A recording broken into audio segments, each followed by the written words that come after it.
Welcome to Know Your Universe right here at Comicstorian, and the Amazing Spider-Man has brought a brand new Spider-Man, Spider-Man Beyond, a return to Ben Reilly. So now you might be wondering, who is Ben Reilly? Well, I'm here to fill you in on this series here at Comicstorian. And if you want to get more comic book themed videos that tell you the storylines in the comic books or explain the characters, consider pressing that bell and turning on notifications and joining the Comicstorian army. All right, let's get into this. First introduced by Jerry Conway in 1975, the character that would go on to become known as Ben Reilly first appeared in Amazing Spider-Man 149, originally a nameless clone of Peter Parker that was created by the Jackal. The clone would seemingly die alongside that crazy villain. But that's when things got interesting for the Spider-Man storyline. You see, they thought it would be fun to do a clone saga, multiple clones of Peter Parker in 1994. And of course, Ben Reilly would have to return. Created by Miles Warren as a plan to get revenge on Peter Parker's Spider-Man for putting Gwen Stacy in danger, the Jackal would force the clones to fight. But the clone of Peter was just as heroic, and the two would team up to stop the Jackal. Now, Peter believes that the clone died in the explosion, but this clone survived, deciding to leave the city. It was at this time that he took up the name of Ben Reilly officially. He traveled the country, constantly being haunted by the first failed clone of Peter Parker, known as Kane. After he learns that Aunt May has suffered a stroke, though, he returns to New York City. You see, while he is officially a clone, he still remembers Aunt May and his entire upbringing. She means something to him. So after a brief and awkward confrontation with the real Peter Parker, the two come to an agreement, and Ben Reilly decides to stay. So now we have two Spider-Men in the city of New York. He takes up the role of Scarlet Spider for a brief time, and that's the outfit that many people recognize, helping Peter Parker fight against several villains and eventually having the return of the Jackal arrive at their doorstep. But it's at that moment that they discover that Ben is actually the real Peter Parker and not a clone. After the Jackal is defeated and presumed dead, Peter decides to leave the city and give up being Spider-Man, wishing to focus on being a better husband and father. And his rationale is, if Ben Reilly is here in the city, he can just take over. Peter can leave guilt-free.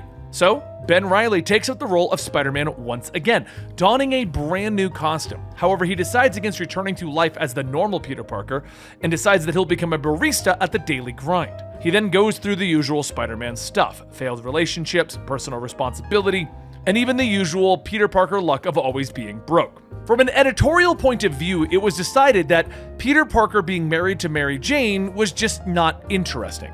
So they wanted to basically bring Peter Parker back to his roots with all of the usual Parker luck. But they knew that the fans would be upset if they just broke up the marriage of Mary Jane. At the time that this happened, they didn't even think about breaking up the marriage. That happened like many years later. Ben Reilly actually was a bit of a fan favorite. He even confronted Kane once again, but this time the failed clone saw the error of his ways and turned himself into the police. But no matter what they tried to do with Ben Reilly, there was always a subsection of the fans that wanted the true Peter Parker back. So after the Onslaught event, Peter returned to New York and the two discussed both acting as Spider-Man to help the city. They are then captured by Norman Osborn, who reveals that he has been working behind the scenes to make Peter's life miserable, hoping to drive the hero insane. He reveals that he altered the data to make Peter think that he was the real clone. He is in fact the actual Peter Parker, and Ben Reilly is in fact the clone. This was once again editorial trying to correct their mistake. So the Green Goblin attacks both of them, poisoning Mary Jane, forcing her to lose her unborn child. But Ben manages to save Peter, mortally wounding himself in the process. And it was at that moment that the clone, Ben Reilly, died, and his body quickly deteriorated and decomposed, a side effect of being a clone, which definitively concluded that Ben Reilly was the clone and Peter Parker was the real Peter Parker. Now, if you think you're confused by everything I just said, imagine being one of the ones like me that read this when it was coming out. It was always back and forth over who the real clone was. Anyways, after all of this, Peter Parker once again takes up the role of Spider-Man to return to his normal life. But this is a video about Ben Reilly and not Peter Parker, so let's jump to his next appearance. Now, Ben Reilly would appear sporadically for various reasons throughout all of the years, such as the Spider-Verse event and stuff like that, but he wouldn't have any substantial role. He would just be there. The character would truly return in 2015.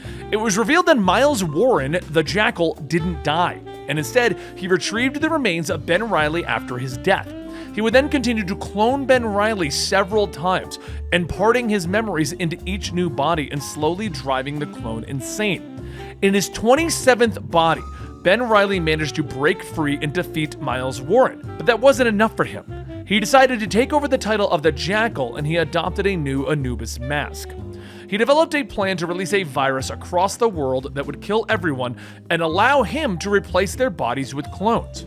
Spider-Man does manage to stop him, but Ben Reilly escapes, though his body is now disfigured. True fans of Ben Reilly felt that this was a disgrace to a character who had been so heroic in all of his previous iterations, so Marvel Editorial decided to give him a bit of a redemption arc. He headed off to Las Vegas, where he lived in a casino and took up the role of Scarlet Spider once again, though now as much more of a lethal version of the hero. However, he is confronted by Kane Parker, the original failed clone, who has been acting as Scarlet Spider out of Texas. Kane confronts Ben Reilly, demanding that he die for what he did as the Jackal. However, Kane is killed by Death, who has taken a liking to Ben due to his numerous deaths and resurrections.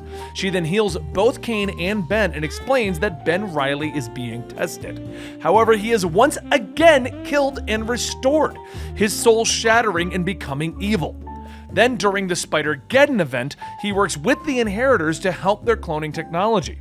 But when Gen X takes his life again, the memories of his 27 deaths drive him insane. He's then resurrected by Otto Octavius for the 28th time, and his mind and soul have now been healed. So Ben Reilly would then return to Las Vegas, taking up the role of Scarlet Spider once again, now trying to work towards a redemption of sorts. During this time, he would face off against the time-displaced Conan the Barbarian and even head into space. Currently in comics, he is the new Spider-Man Beyond. He has been approached by the Beyond Corporation and hired to take up the role of Spider-Man once more. As it turns out, when Peter Parker owned his industry, Parker Industries, he had copyrighted the name Spider-Man and the whole likeness of the character. Beyond Corporation bought Spider-Man, technically and legally, and decided to make their own Spider-Man and hired Ben Reilly to be that Spider-Man. Though Peter Parker isn't happy that Ben is now taking up Spider-Man again, and the Beyond Corporation technically owns the rights to Spider-Man, the two are working together, and eventually Peter gives his blessing in the new comic, which started with Amazing Spider-Man number 75. And the current Spider-Man in comics is Ben Reilly once again. And there you have it, the super confusing origins of the new Spider-Man, Ben Reilly, where he came from, what has happened to him, and stuff like that. I hope this helped a lot of you guys out with understanding what's going on, and yes, very soon we'll be covering the storyline of Spider-Man Beyond. So make sure you hit that bell, turning on notifications, join the Comicstorian Army with a subscription, and smash that like button if you really enjoyed what I did here. Thank you so much, and I'll talk to you later.